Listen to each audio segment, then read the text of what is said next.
कालत्रिकालनेत्रत्रिनेत्रशूलत्रिशूलदात्रम्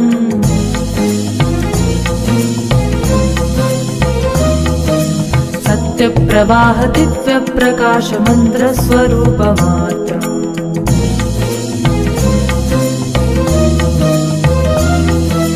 निष्ठपञ्चादिनिष्ठलम्बोऽहं बीजपूर्णबोधहम्